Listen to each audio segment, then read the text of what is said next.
Electrified channel. Today we're talking about something different. We're going to be talking about all the vortexes. Technically, if you think about whirlpools, if you're a tornado nerd like me, whirlpools are technically tornadoes since they're technically a vortex. It doesn't matter if it's under water or over water, still technically a vortex. So let's get into it. So first we have the leaf eddies, like probably you can see it. So if like a gust of wind and there's like some leaves, probably about to fall, you'll probably see them. But and the gust pulls it, the block literally goes like through the entire thing and then starts like a multi-vortex.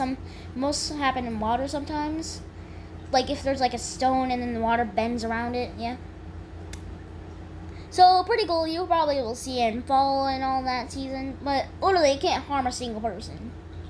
But you could probably harm the vortex by stepping in it. So we have the one and only Dust Devil. Everyone has seen it. It's basically just a thing that happens when the sun heat.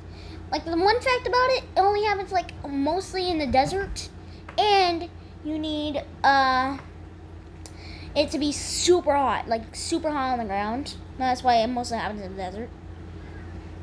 If it like so, then the cold wind comes under the hot dust and it creates a vortex since they can't combine, and then it starts like a vortex tornado, kinda. You mostly can run through it. You can only like reach 60 miles per hour wind, but it's still technically a tornado. So if you see one, you should probably take shelter sometimes, because one actually killed 2 people. So be careful. And making these things get pretty big. Now we have the water spout, the thing that was popular in the 1800s when I think Ben Franklin chased them. And he chased a dust devil before. Storm chaser.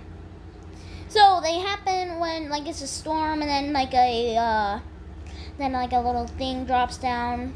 Water spout, vortex and things. And yeah, these things they can cause damage to boats, and if they touch land, they can become a tornado. So these things can be powerful sometimes. They can cause damage to boats. Like if you're like right in one, you're dead. One can probably kill like 10 people. Once actually killed 11 people when there was like a boat, like a tornado came down. It went onto the thing, became a water spout maybe. Like dropped around right next to it, went to there, got all the water. Technically it wasn't a water spout, but it still killed those 11 people. Now we have the fire tornado. I don't know. Fire tornado, technically.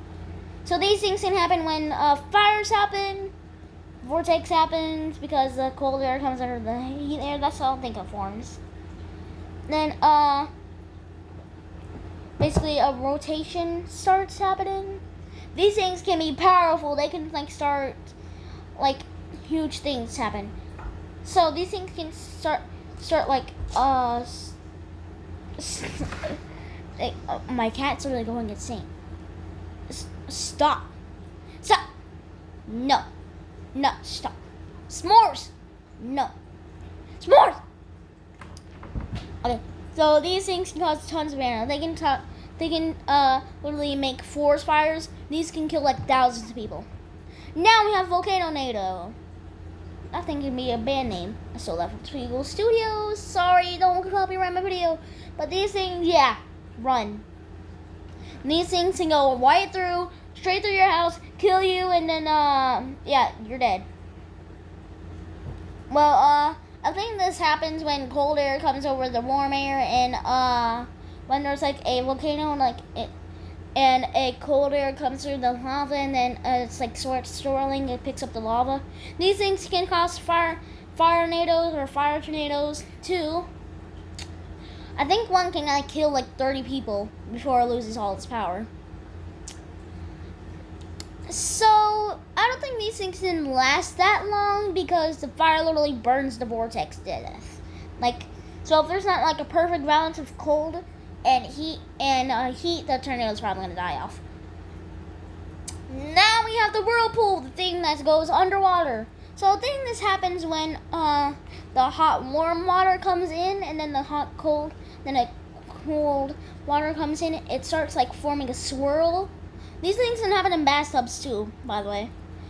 And like I literally was in a bathtub once. It literally formed one. It was like kind of small. It was like about the size of like your fingernail of your pinky if you're 9 years old.